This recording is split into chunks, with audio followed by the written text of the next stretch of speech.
معاویہ بن ابو سفیان نے مدینہ میں آیا تھا اور اس نے کہا کہ عبداللہ بن عباس کو بلاؤ. عبداللہ بن عباس اتنا بڑا جید تھا, اتنا بڑا مفسر تھا, اسے بلایا اور معاویہ بن ابو سفیان نے کہا مجھے پتا چلا ہے کہ تو ابھی تک علی کے فضائل پڑھتا ہے, خبردار آج کے بعد میں تم سے علی کے فضائل نہ سنوں. ابن عباس کا جملہ اہل سنت تاریخوں میں ہے. جب معاویہ نے کہا کہ میں آج کے بعد تجھے زبان سے علی کے فضائل نہ سنوں, ابن عباس نے کہا کیا میں قرآن پڑھنا چھوڑ دوں؟ ہماری کتاب میں تو نہیں لکھا, ہم نے تو کہیں ماتم نہیں لکھا, ہماری کتاب میں تو کہیں نہیں لکھا کہ اہل بیت معصوم ہے. ہماری تو ہم بتاؤں تو صحیح کہ یہ تمہاری جو کتابیں ہیں یہ لکھی کہاں پر گئی ہیں؟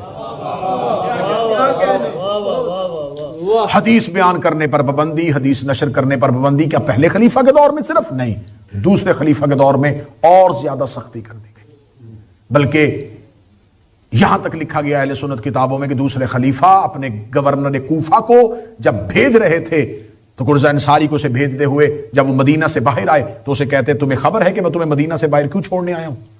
اس نے کہا اس لیے کہ آپ مجھے اعزاز بخش رہے ہیں کہ میں آپ کی گورنری کے لیے کوفہ جا رہا ہوں. اس نے کہا صرف یہ نہیں, میں تمہیں اس لیے بھیج رہا ہوں کہ تم جہاں جا رہے ہو وہاں لوگ نئے نئے مسلمان ہوئے, خبردار وہاں پر نبی کی کوئی حدیث نہ پڑھنا, نبی کی کوئی سنت ان کے سامنے بیان نہ کرنا, انہیں صرف قرآن پڑھنے دینا.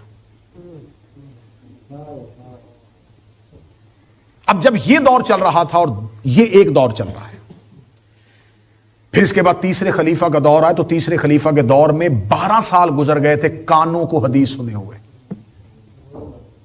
12 سال گزر گئے تھے اور وہ علی, اس کے گھر سے نکلنے پر پابندی تھی.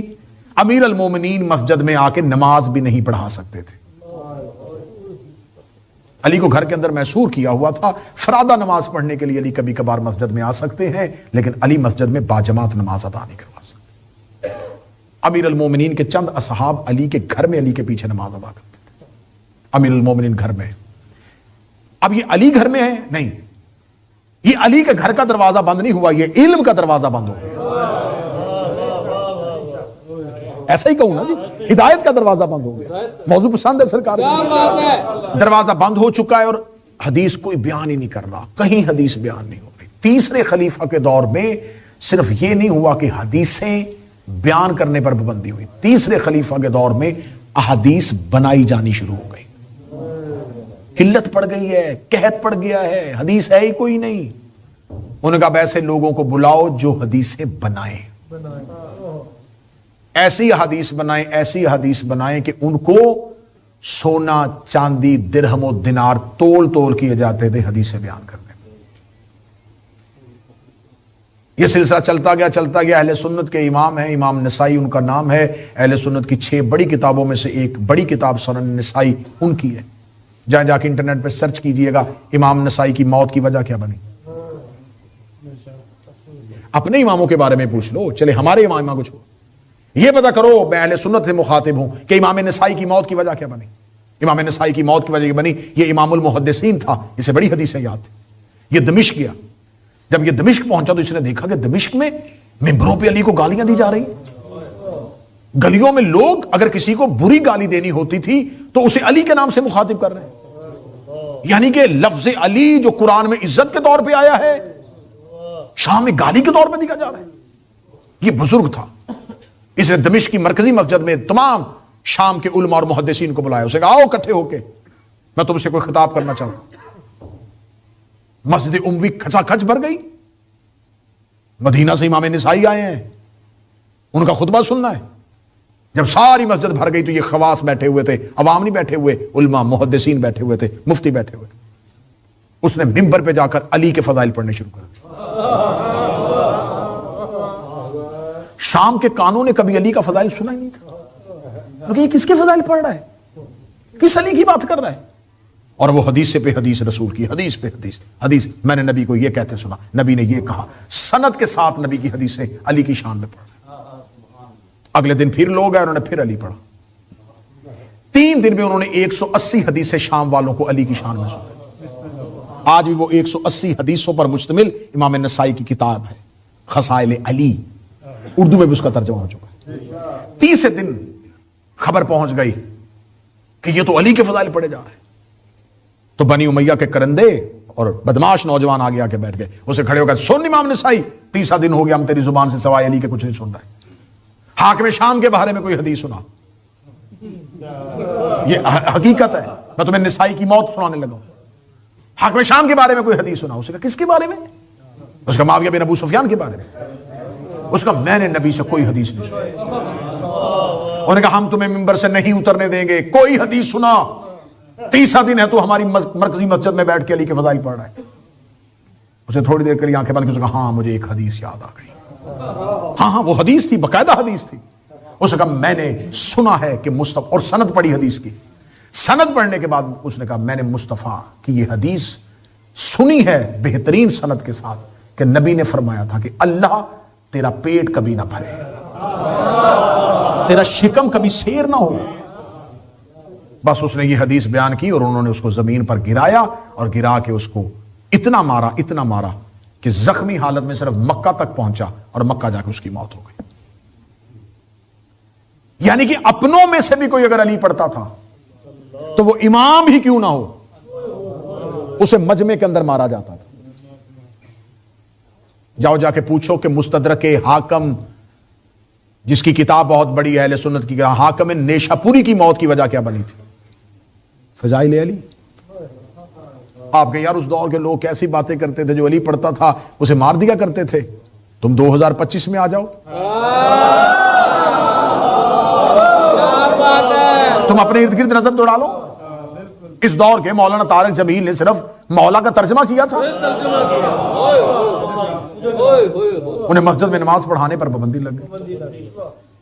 میرے شہر فیصل آباد کے ایک مولانا اسحاق تھے، انہوں نے صرف حدیثیں پڑھی، نمازیوں نے انہیں مسجد میں آنے سے روک دیا. تو آج بھی وہ لوگ موجود ہیں، آج بھی وہ مجاہدین موجود ہیں. میرا سلام ان اہل سنت کو جو اپنے منہج پر رہتے ہوئے بھی علی پڑھ رہے ہیں. کیا بات ہے. تو یہ تذکرہ میں اس لیے کر رہا ہوں کہ یہ ماحول اتنا نجس ہو چکا تھا. اب ایک لائن یہ ہے کہ یہ پوری خلافت کا دور تیسری خلافت تک پہنچ رہا ہے اور حدیث کوئی بیان نہیں ہو رہی اور جھوٹی حدیثیں بنائی جا رہی ہیں. اتنی جھوٹی حدیثیں بنائی جا رہی ہیں، اتنی جھوٹی حدیثیں بنائی جا رہی ہیں کہ لوگ لائن پہ لگے ہوتے تھے کہ مجھ سے حدیث لو اور آگے سے اس کو نوازا جا رہا ہوتا. پھر ادھر دوسرا موضوع جو تھا وہ کیا ہوا کہ دوسری خلافت، کیونکہ پہلی خلافت کا دور تو شورش میں گزر گیا، جب دوسرے خلیفہ کا دور آیا تو اب یہاں پر اس واقعے کو ضرور ذہن نشین کیجئے گا، ذہنوں کو ذرا جگائیے گا اور یہ حقیقت سنیے گا. ایک شخص یمن کا یہودی مسلمان ہو کے مدینے میں آتا ہے جس کا نام ہے کعب احبار. کعب احبار ایک یہودی جو یمن سے مسلمان بنا کے اسے مدینہ منتقل کیا جاتا ہے اور مدینہ منتقل کرنے کے بعد اسے مسند علم پر بٹھایا جاتا ہے اور اسے کہا جاتا ہے کہ تو قرآن کی تفسیر بیان کر. یہ جو میں بار بار تیسری مجلس میں اسرائیلی روایات کا تذکرہ کر رہا ہوں، یہ کیا روایات ہیں کہ یہ لوگ وہ تھے یہودی علماء جو حدیث سے قرآن نہیں سمجھتے تھے، توریت اور انجیل سے قرآن سمجھتے. وہ کہتے ہمیں قرآن کی دلیل نبی کی زبان سے نہیں چاہیے، ہم اس آیت کو مانیں گے جس کی تصدیق یا انجیل میں ہوگی یا زبور میں ہوگی یا توریت میں ہوگی یا تلمود میں ہوگی. اور یہ جو ان کے پاس آسمانی کتابیں تھی یہ تحریف ہو چکی تھی، یہ انہوں نے بدل دی تھی. ان میں نبیوں کی عصمت نہیں تھی. ان کی کتابوں میں حضرت عیسیٰ کو معصوم نہیں مانا جا رہا تھا. حضرت موسیٰ کے بارے میں تو ایسے لغویات لکھے ہوئے تھے، حضرت داؤد کے بارے میں اتنا گند لکھا ہوا تھا جو منبر سے بیان بھی نہیں ہو سکتا. جب وہاں سے دین، وہی اسرائیلی روایات جب قرآن میں تفسیر بن کے آئی تو اب یہاں بھی یہی عقیدہ جنم لے گیا کہ نبی معصوم نہیں ہوتا. ان کی ہاں کتابوں میں یہ تھا کہ اللہ جسم رکھتا ہے، اللہ مجسم ہے.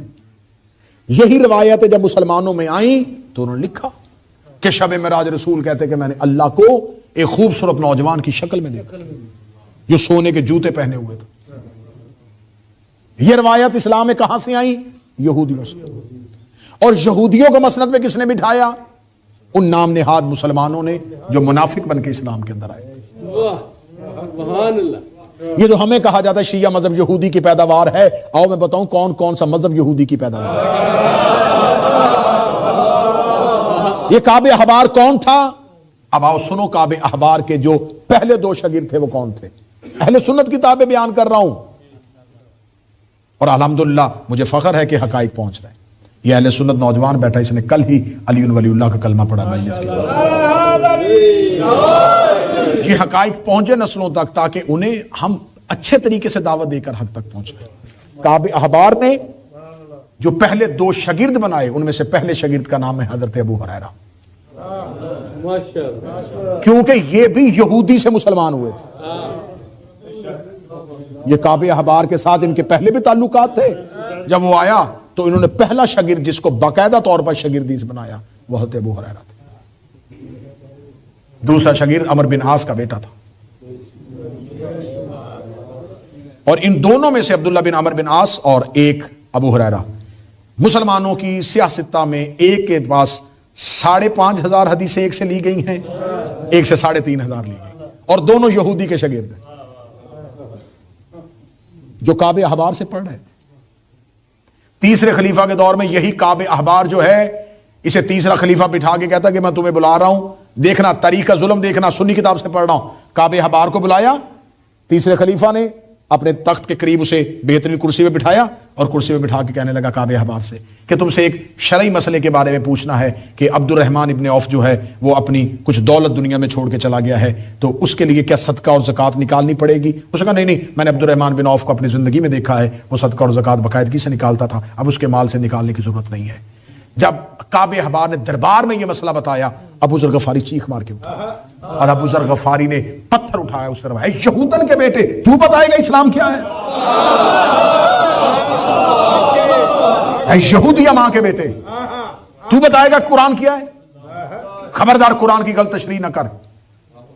حضرت ابو ذر غفاری نے قرآن کی تشریح کرنی شروع کر دی، اور کعب احبار کرسی میں بیٹھا رہا، اور جس کو نبی نے کہا تھا کہ زمین اور آسمان پہ اس سے زیادہ سچا کوئی نہیں، اسے دھکے مار کے دربار سے نکال دیا۔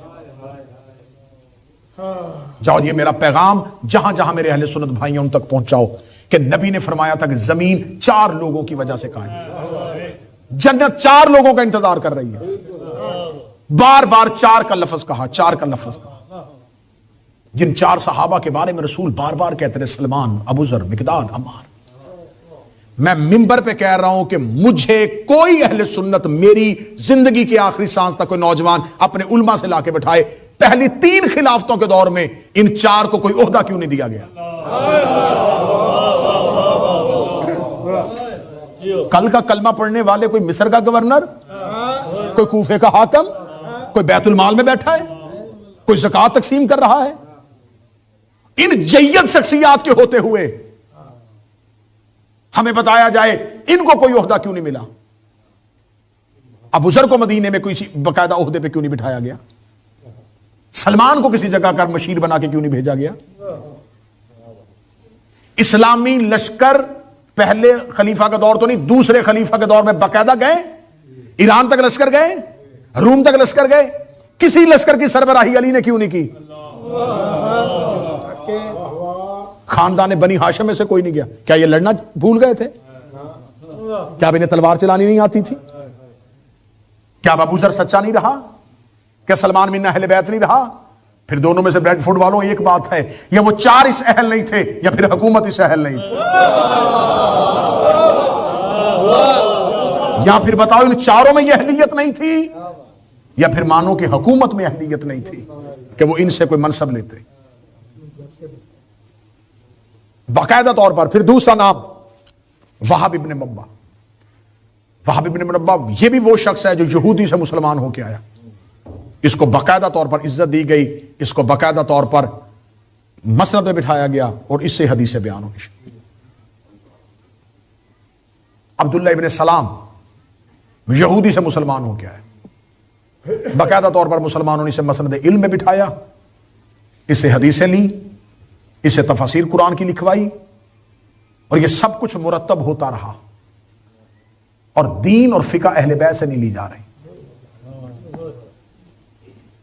حتیٰ کہ اگلی حقیقت آپ کے لیے آنکھیں کھولنے کے لیے کافی ہوگی، رسول 11 ہجری کو دنیا سے گئے، 100 سال تک مسلسل اسلام میں نبی کی حدیث بیان نہیں ہوئی۔ 100 سال 100 سال 2 نسلیں گزر گئی. اب جو تیسری نسل آئی ہے اس کو تو پتہ ہی نہیں کہ دین کیا ہے.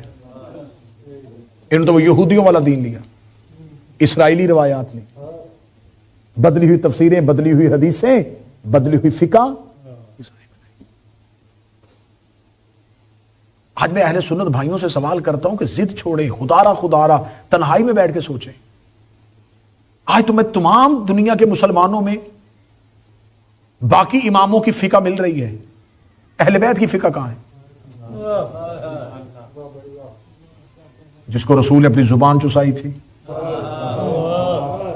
جسے کہا تھا یا علی انت منی بمنزلۃ ہارون من موسیٰ. یہ کوئی چھوٹی حدیث تھی کہ رسول کہہ رہے ہیں علی تجھے مجھ سے وہی نسبت ہے جیسے ہارون کو موسیٰ سے تھی, لیکن میرے بعد نبی کوئی نہیں ہے. یہ حدیث نبی کو کیوں کہنی پڑی؟ موسیٰ کی تمثیل رسول سے نہیں, ہارون کی تمثیل علی سے ضرور ہے.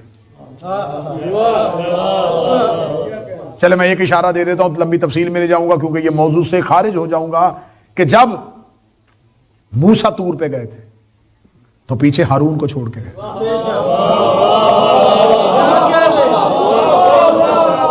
اگلی سطر آپ کی داد کے لیے کہنے لگاؤں, اور امت نے ہارون کو چھوڑ کے بچڑے کی پوجا شروع کر دی. ایک نبی ان کے درمیان موجود تھا, ایک نبی کا بھائی ان کے درمیان موجود تھا. یہ بھی جانتے تھے ہارون موسیٰ کا بھائی ہے, یہ بھی جانتے تھے کہ موسیٰ جاتا ہوا اعلان کر کے گیا ہے, یہ بھی جانتے تھے کہ موسیٰ ہمیں اس کے حوالے کر کے گیا ہے.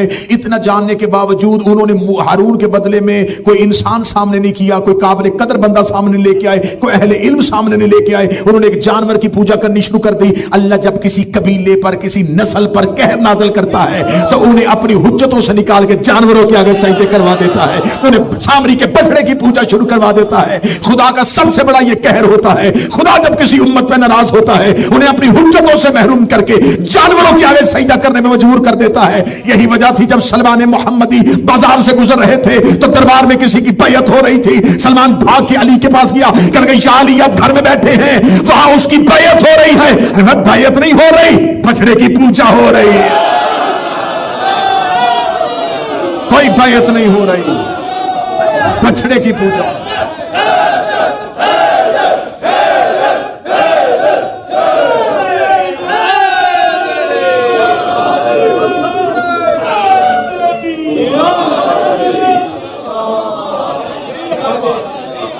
یہ سب حکومت سے پیار کرنے والے تھے. مجھے یہاں پر امام زمانہ کی صحت و سلامتی کے لیے بلند تر صلوات, اللہم صلی علی محمد و آلہ.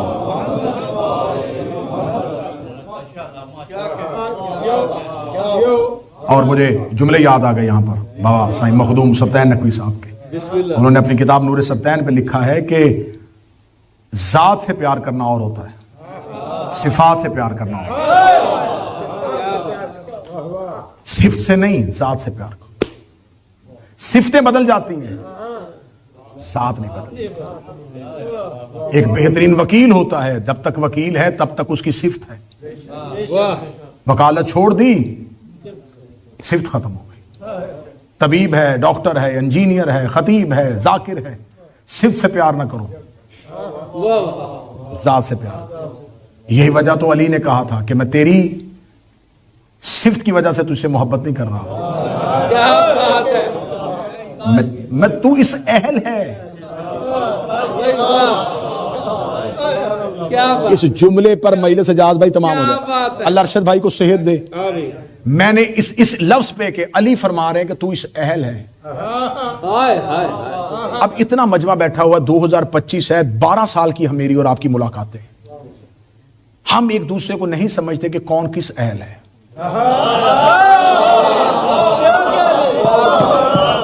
کیا بات ہے, کوئی نہیں کسی کو سمجھتا کہ کون کس اہل ہے. یہ بہت زیادہ جاننے والا بھی اہلیت کو اتنا ہی جانتا ہے جتنی اہلیت ظاہر ہوتی ہے. کیا بات, کائنات آدم و عالم میں واحد علی ہے جس نے اللہ کی اہلیت پہ بات کی. کیا بات ہے, کسی نے اس کی اہلیت پہ بات نہیں. اس نے سجدہ بھی اسے کیا جسے اہل پایا. تو جو سجدہ کرنے سے پہلے اہلیت دیکھتا ہے وہ کسی نا اہل کی بیعت کیسے کر سکتا ہے؟ کیا بات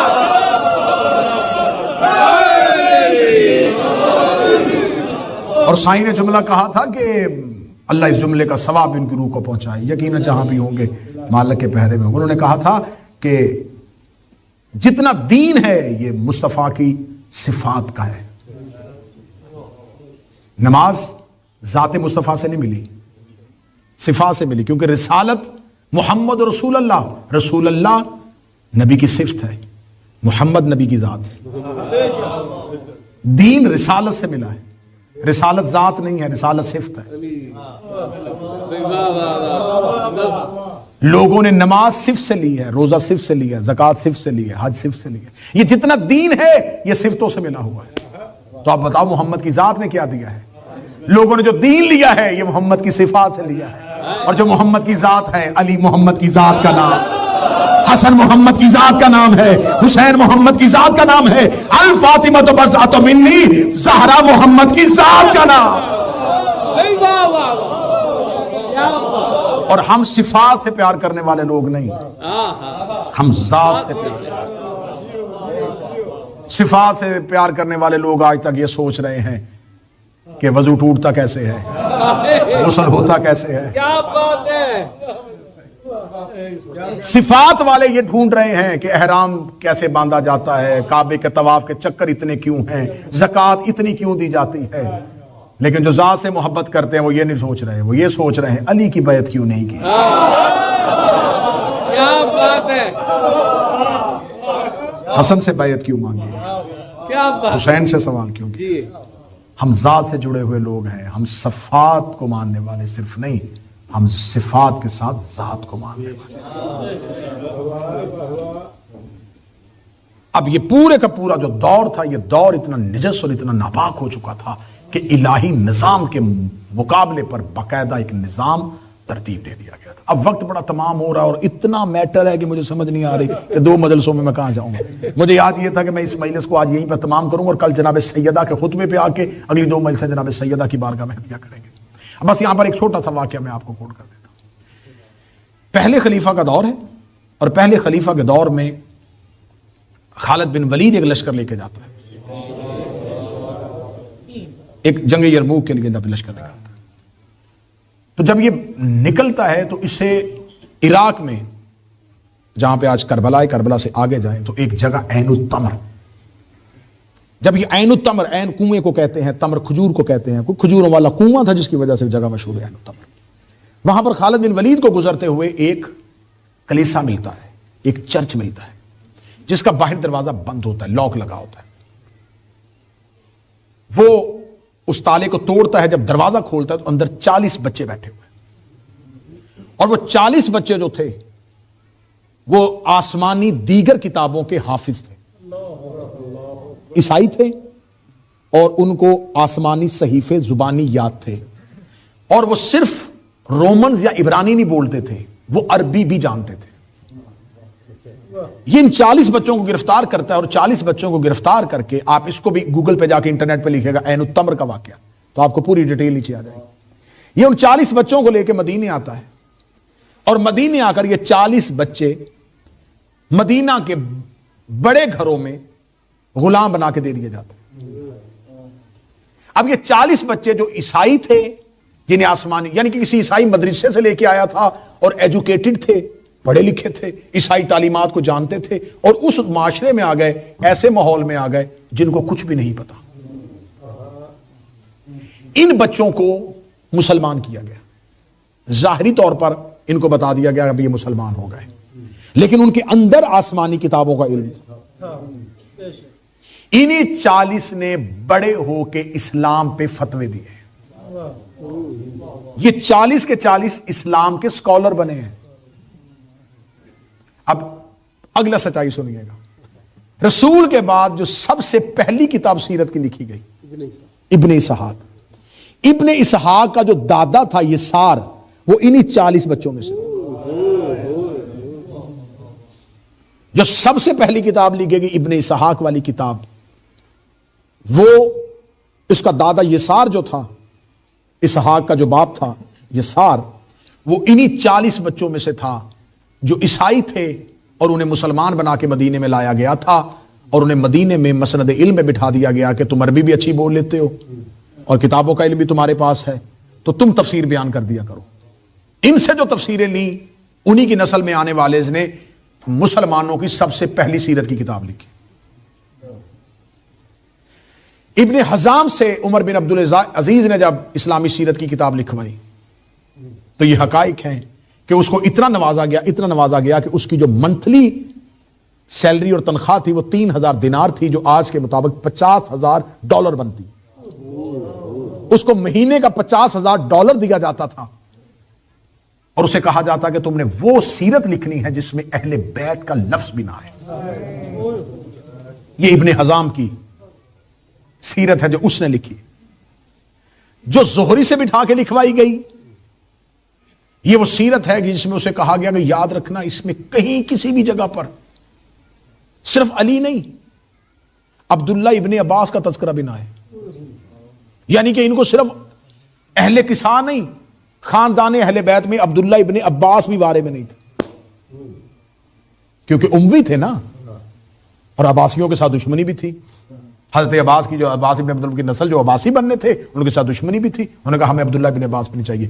معاویہ بن ابو سفیان نے مدینہ میں آیا تھا اور اس نے کہا کہ عبداللہ ابن عباس کو بلاؤ۔ عبداللہ ابن عباس اتنا بڑا جید تھا، اتنا بڑا مفسر تھا، اسے بلایا، اور معاویہ بن ابو سفیان نے کہا مجھے پتا چلا ہے کہ تو ابھی تک علی کے فضائل پڑھتا ہے، خبردار آج کے بعد میں تم سے علی کے فضائل نہ سنوں۔ ابن عباس کا جملہ اہل سنت تاریخوں میں ہے، جب معاویہ نے کہا کہ میں آج کے بعد تجھے زبان سے علی کے فضائل نہ سنوں، ابن عباس نے کہا کیا میں قرآن پڑھنا چھوڑ دوں؟ تو کیا سمجھتا ہے کہ میں قرآن نہ پڑھوں؟ کیا بات ہے! اور اب عبداللہ ابن عباس کہتے ہیں کہ میرے پاس 23,000 حدیثیں وہ تھی جو میں نے کانوں سے علی کی شان میں زبی سے سنی تھی۔ اتنی حدیثیں نبی نے علی کے لیے پڑھی، اتنی حدیثیں نبی نے علی کے لیے پڑھی ہیں، یعنی کہ وہ 100 سال حدیث کے پابندی، بس آپ میں آخری جملہ کہنے لگا، 100 سال حدیث بیان کرنے پر پابندی، 100 سال کے بعد یہودیوں اور عیسائیوں سے لکھوائی سیرت، اتنا سب کچھ ہونے کے باوجود ہمارے پاس اتنے فضائل پہنچ گئے ہیں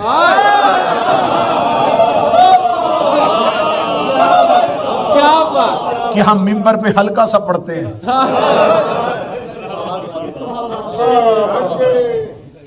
یہ جو ہم ممبر سے پڑھ رہے ہیں یہ پابندیوں کے بعد آنے والے فضائل،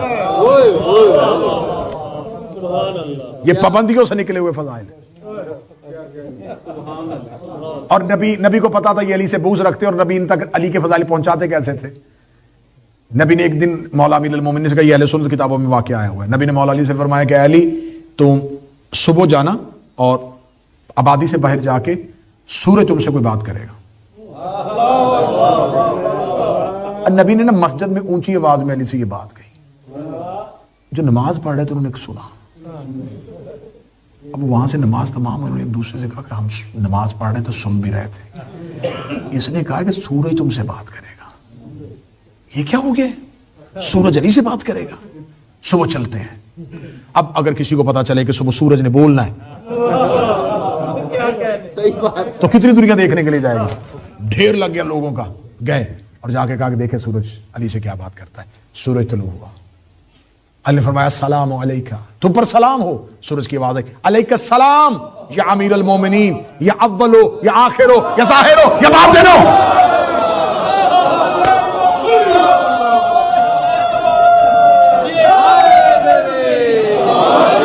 سورج نے کہا علیکہ السلام یا امیر المومنین، یا اول ہو یا آخر ہو یا ظاہر ہو یا باطن ہو۔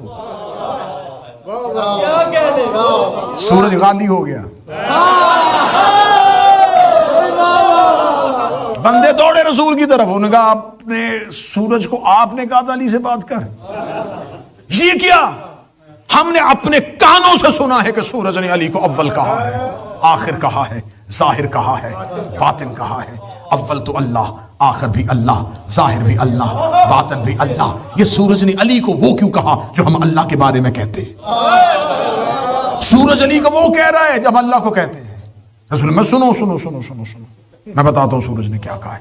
سورج نے علی کو اول اس لیے کہا ہے کہ علی وہ اول ہے جس نے میری تصدیق کی ہے، اور سورج نے علی کو آخر اس لیے کہا ہے کہ علی ہی وہ آخر ہے جس کے زانوں پہ میرا سر ہوگا۔ اسے ظاہر اس لیے کیا ہے کہ اس نے ظاہر ہو کے میری مدد کی ہے۔ اسے باطن اس لیے کہا ہے اس نے خاموشی سے بھی میری نصرت کی ہے۔ انہوں نے کہا اچھا اچھا اچھا، اول آخر ظاہر باطن کا ترجمہ یہ تھا۔ ان کے سانس مناسب ہوئے، اٹھ کے جانے لگے اور سلمان و ابو ذر رسول کے پاس آ گئے۔ انہوں نے فرمایا یا رسول اللہ بتائیں، سورج نے یہی کہا تھا؟ فرمایا انہیں یہ بتایا ہے، اس نے وہی کہا تھا جو تم نے سمجھا۔ اللہ لوگوں کی عقلوں کے مطابق گفتگو،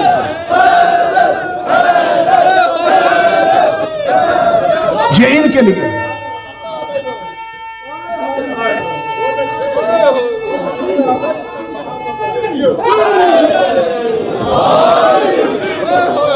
خود فرمان ہے نا، معصوم کا فرمان ہے، لوگوں سے گفتگو کرو ان کی عقلوں کے مطابق۔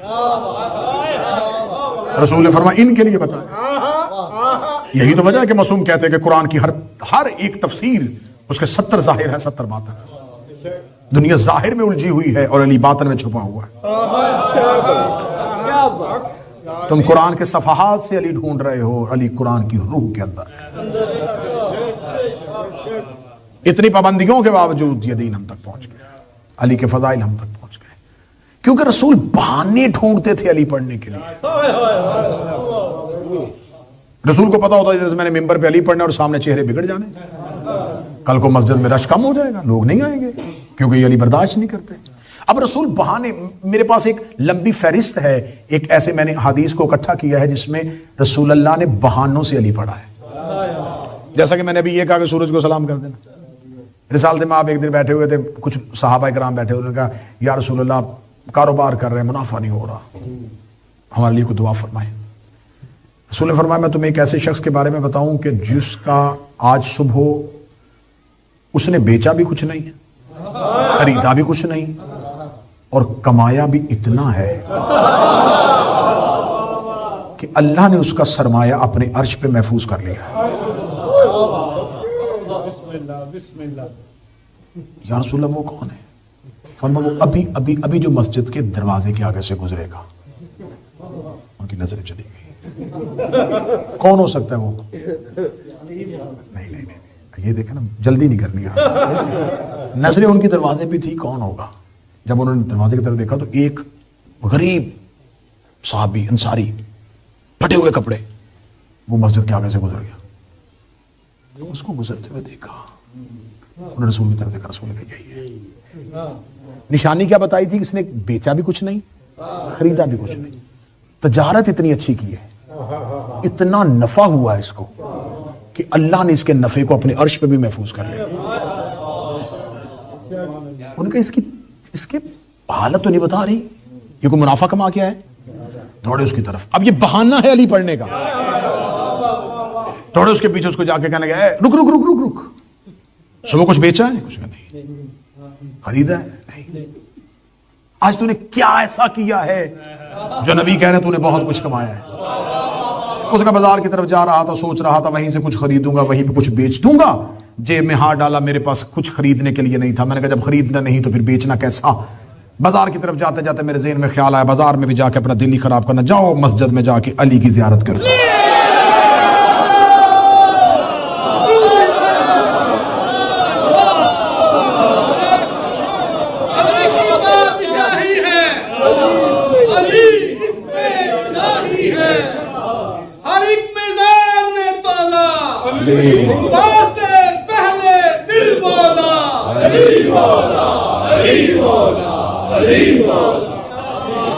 جاتا ہوں جا کے علی کی زیارت کرتا۔ مسجد میں گیا، علی بیٹھے ہوئے تھے، بس ایک لمحے کے لیے علی کو دیکھا ہے، آنکھوں نے زیارت کی، وہیں سے واپس پلٹے، یا رسول اللہ یہ تو علی دیکھ کے آیا ہے۔ فرمایا علی کو ایک دفعہ دیکھنا ایسا بہترین تجارت ہے جس کا نفع اللہ عرش میں محفوظ رکھتا ہے. ان کا صرف علی کو دیکھنا اتنی بڑی ثواب ہے. رسول کا سنو، علی کو صرف دیکھنا 1000 نبیوں کی زیارت سے زیادہ افضل ہے. ان کا علی کو صرف دیکھنا، فرمایا ایک مرتبہ زبان سے علی کہنا 6 مہینے کی اعتکاف سے زیادہ افضل ہے. ان کا یا رسول اللہ صرف علی کہنا، فرمایا ایک بار زبان سے علی کا نام نکالنا 700 قرآن جو میں محمد نے پڑھا ہو.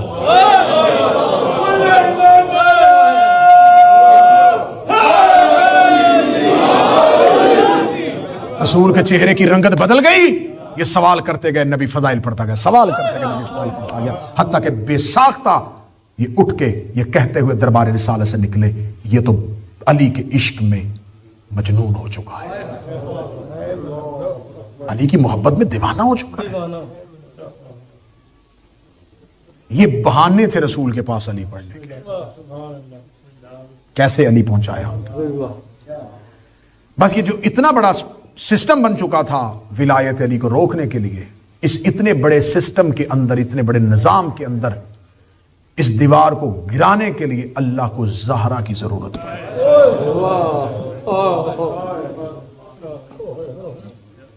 فاطمہ میں تمہیں کبھی گھر سے باہر جانے کو نہ کہتا.